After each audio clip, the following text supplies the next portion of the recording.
Timun Mas. Di suatu desa hiduplah seorang janda tua yang bernama Mbok Sarni. Dia tinggal sendirian dan merasa kesepian. Dia sangat mendambakan adanya seorang anak yang bisa menemaninya. Suatu sore, Mbok Sarni pergi ke hutan untuk mencari kayu. Di tengah jalan, Mbok Sarni bertemu dengan raksasa pemakan manusia.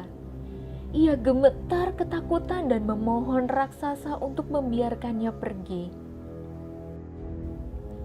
"Baiklah, aku akan melepaskanmu kalau kau bisa memberiku seorang anak untuk disantap," gelegar suara raksasa tersebut.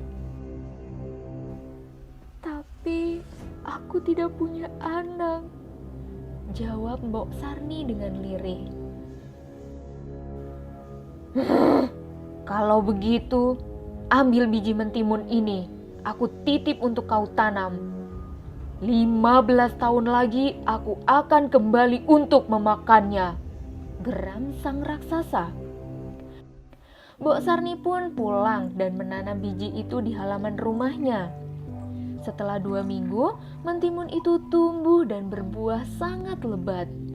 Salah satu mentimun terlihat berukuran cukup besar. Mbok Sarni kemudian memetik dan membelahnya. Ternyata mentimun itu berisi seorang bayi yang cantik jelita. Bayi itu kemudian diberi nama Timun Mas. Walaupun bahagia mendapatkan seorang anak, Mbok Sarni teringat akan janjinya pada raksasa. Ia berpikir keras mencari cara agar Timun Mas tidak diambil oleh raksasa. Setelah mendengar tentang adanya petapa sakti, ia segera menyuruh Timun Mas untuk pergi meminta pertolongan.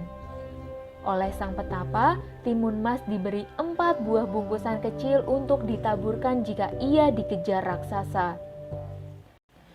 Benar saja, ketika saatnya tiba, raksasa datang menagih janjinya. Mbok Sarni berusaha mengulur waktu agar Timun Mas bisa kabur. Menyadari hal itu, si raksasa murka dan segera mengejar Timun Mas.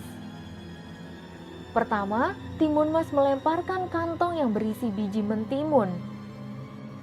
Sungguh ajaib, timbul ladang mentimun yang lebat buahnya. Langkah raksasa pun menjadi terhambat karena tubuhnya terlilit batang mentimun. Lalu, dari jarum di kantong kedua, tumbuhlah pohon bambu yang sangat tinggi dan tajam. Kemudian, garam dalam kantong ketiga mengubah hutan menjadi lautan yang sangat luas.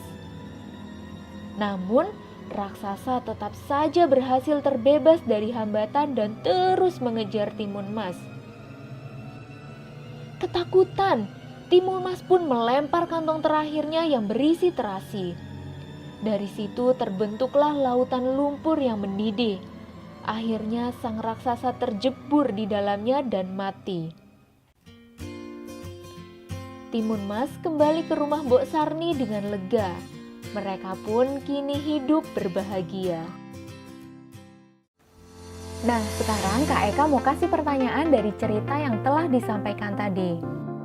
Pertanyaan pertama, berdasarkan cerita rakyat tersebut, raksasa tidak jadi memakan Mbok Sarni karena... Pertanyaan kedua, amanat yang terkandung dalam cerita adalah... Dan pertanyaan ketiga, berdasarkan cerita rakyat tersebut, Mbok Sarni mengingkari janjinya pada raksasa. Ia tidak mau menyerahkan anak dari biji mentimun pada raksasa untuk dimakan. Kejadian yang dapat dianggap mirip dengan hal ini adalah... Oke, kalau kamu menyimak ceritanya dengan baik, pasti bisa jawab ketiga pertanyaannya. Tulis jawabanmu di kolom komentar ya. Buat yang mau tahu jawaban dan pembahasan lengkapnya, bisa cek latihan soal bahasa Indonesia topik teks fiksi. Tentunya di kejarcita.id. Selamat mencoba teman kece. Kejar cita, kejar ilmu, raih cita.